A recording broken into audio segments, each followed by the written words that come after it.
आइए। हेलो। देखिए, ये हैं आदित्य राज। इस बार सीबीएसई क्लास 10th का एग्जाम दिए थे। इनमें इसमें रिजल्ट इनका आया है।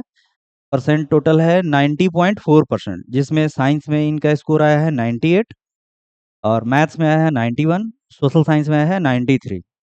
हालांकि ये मैथ्स में टारगेट कर रहे थे 100 का, तो थोड़ा चूक हुआ है और मार्क्स थोड़ा कम आया, तो थोड़ा इनको अफसोस भी है इस बात का। तो ये बात करेंगे कि मैथ्स मैथ्स ही नहीं, टोटल ओवरऑल प्रिपरेशन जो करते हैं तो किस तरीके से करना चाहिए। जो मार्क्स ज़्यादा है बोर्ड में, किन चीज़ों को ध्यान में रखना चाहिए, ताकि जैसे क्या मिस्टेक हुआ कि मार्क्स थोड़ा कम आ गया, तो ये थोड़ा बताएंगे। आप लोग इसका फ़ायदा ले सकते हैं बोर्ड के एग्ज़ाम में।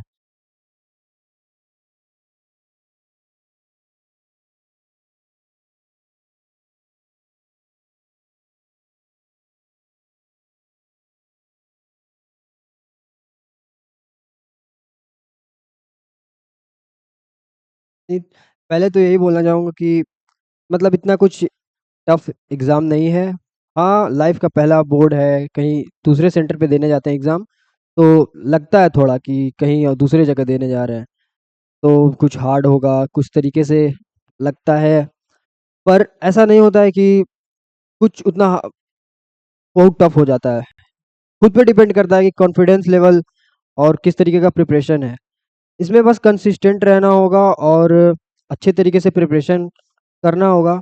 और लास्ट के जो 2 to 3 मंथ्स होते हैं उसमें मतलब जम के प्रैक्टिस करके, और जो पूरे साल पढ़ाई हुई है उसको अच्छे से रिवीजन करके और उसको लास्ट में प्रैक्टिस करना पड़ेगा। और जो लास्ट में होता है इसको जो सैंपल पेपर आता है, और सीबीएसई भी रिलीज करती है, 2 बार रिलीज करती है एक ईयर में, उसको प्रैक्टिस करके जाना होगा। और पूरा माइंड फ्री करके देना वही सही रहेगा, ना कि इतना प्रेशर लेके कि कैसा जाएगा कैसा नहीं जाएगा। स्टार्टिंग में जो फर्स्ट डे होता है एग्जाम का वो थोड़ा लगता है, लेकिन हाँ, कोई टेंशन लेने वाली बात नहीं है। पहले दिनों से लगता है और बाकी के कुछ दिन जो गैप मिलते हैं उसके बाद फिर नॉर्मल सा लगता है, फिर आदत पड़ जाता है एग्जाम का। तो यही रहेगा बोलना मेरा मेन बात, कि कंसिस्टेंट होकर के पूरे साल पढ़ाई की हो, लास्ट में थोड़ा टाइम ज़्यादा दे करके प्रैक्टिस करना पड़ेगा और रिवाइज करके एग्ज़ाम देना पड़ेगा। और मेन जो मेरा मिस्टेक ये रहा कि मैं मतलब सेंटर पे थोड़ा पैनिक कर गया था सर। सेंटर पे जाके वहाँ और टाइम मैनेज नहीं हुआ। मेरा सबसे बड़ा गलती ये था कि टाइम मैनेज नहीं हुआ। आ सब कुछ रहा था, मैथ्स में मेरा गड़बड़ हुआ था। तो मतलब क्वेश्चन उतना हार्ड नहीं था मैथ का, ईज़ी था। आ जाता मेरा पूरा आ रहा था क्वेश्चन, लेकिन फिर भी जब लास्ट में टाइम नहीं बचा तो हड़बड़ में मेरा कुछ छूट भी गया। बच्चा ऐसा भी करता है कि सोचता है कि इसको अभी अभी के लिए मतलब कुछ समय के लिए छोड़ के इसको लीव करके कुछ आगे आगे बनाने के लिए। लेकिन मेरे साथ भी हुआ कि हम सोचे कि इसको कुछ क्वेश्चन को अभी लीव करते हैं और आगे बढ़ के आगे वाला को सॉल्व करते हैं। तो उसमें क्या हुआ कि वो छूटा ही रह गया। फिर बाद में ध्यान भी नहीं गया और रह गया मेरा। ऐसा-ऐसा 3 ऑब्जेक्टिव छूट गया। और जब छूटा तो लास्ट में जब टाइम कम बचा तो 2 गलत भी मार दिया मैं।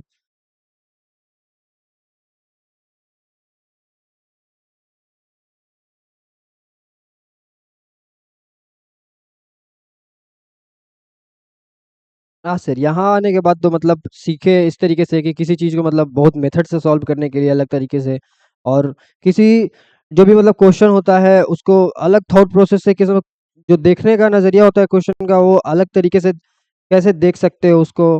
कुछ भी मतलब बनाना है किसी क्वेश्चन को या कुछ सॉल्व करना है, तो मतलब अलग-अलग प्रोसेस से मतलब यहाँ सर सिखाए कि इस तरीके से बनाना भी है, बहुत तरीके से बहुत मेथड से बनाने के लिए सिखाए। और साइंस में भी हेल्प हुआ थोड़ा, जो साइंस में पढ़े तो बताए कि मतलब एक्स्ट्रा भी कुछ बताए, तो वो भी एग्ज़ाम में लिखने में काम आया। और अच्छे से आंसर राइटिंग भी बताई थी कि इस तरीके से आंसर राइटिंग होता है। और टेस्ट भी यहाँ हुआ था, तो टेस्ट दिया और जितना स्कोर कर पाया साइंस में ही सबसे ज़्यादा 98 आया था। और बाकी मैथ्स में तो सेंटर पे पैनिक हो गया। और सोशल साइंस वो तो खुद से यहाँ से भी पढ़ाई हुआ था और घर पे खुद से भी पढ़े थे हम।